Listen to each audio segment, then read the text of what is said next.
जळगाव तालुक्यातल्या सुंदर इथल्या अवधी सिद्ध महाराजांचा आज यात्रा महोत्सव आणि या यात्रा महोत्सवामुळे निमित्त मोठ्या प्रमाणामध्ये भाविकांना महाप्रसादाचं वितरण केलं जातं। आपण बघू शकतो की मी सध्या अवधी सिद्ध महाराजांच्या या मंदिर परिसरामध्ये आहे आणि या ठिकाणी महाप्रसाद बनवण्याचं काम सुरू आहे।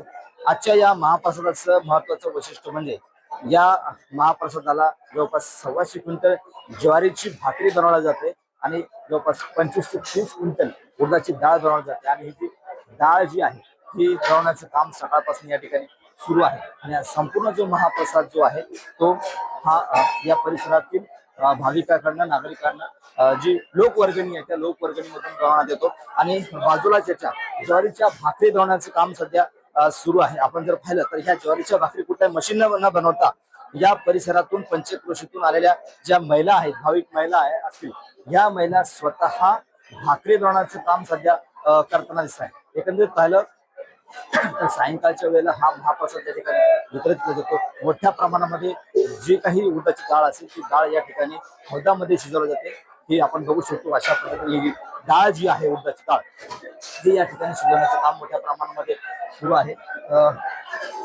लाखो भाविक जे आहेत ते आजच्या दिवशी हा महाप्रसाद घेत असतात। आपल्यासोबत संस्थांचे सचिव आहेत, आपण त्यांना विचारूया की नेमकं आजच्या या महाप्रसादाचं काय वैशिष्ट्य आहे, काय नेमकं वैशिष्ट्य आहे आजच्या महाप्रसादाचं, किती लोक किती वर्षाची परंपरा आहे आणि आज किती लोक महाप्रसाद घेत असतात।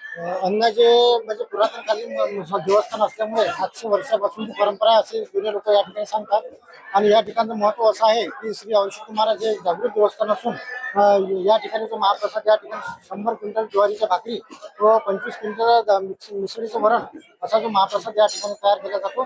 त्यापासून बरेचसे व्याधी रोगराई बरी होत असते असा लोकांचा समज आहे व लोकांचा विश्वास सुद्धा आहे। त्यामुळे या ठिकाणी हजारोच्या संख्येने भाविक व्यक्ती येऊन या महाप्रसादाचा लाभ घेतात। हा जो महाप्रसादाचं काही एकंदरीत पाहिलं तर 125 क्विंटलची ज्वारीची भाकरी आहे, उडदाची डाळ आहे 25 क्विंटलची, कोण खर्च करते याचा लोकवर्गणी केला जाते? सर्व लोकवर्गणी पूर्ण गावाचा आणि आजूबाजूच्या परिसरातील सर्व लोकांचा याच्यात समाविष्ट असतात। गावातून 21 गाड्यांचे एक यात्रा निघत असते सकाळी, त्याच्यामधून त्याच्या सर्व लोक गावात ज्वारीचे पीठ आणून टाकत असतात व संस्थान सुद्धा या ठिकाणी ज्वारी विकत घेऊन 100 क्विंटलचा या ठिकाणी संपर्क आहे।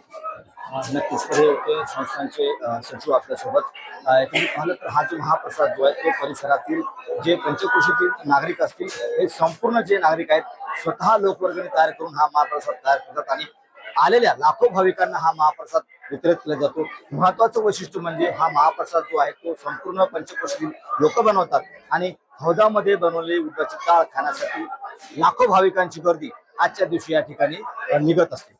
कॅमेरामन धीरज देशमुख, गणेश सोळंकी, टीव्ही9 मराठी, सुनगाव, बुलढाणा।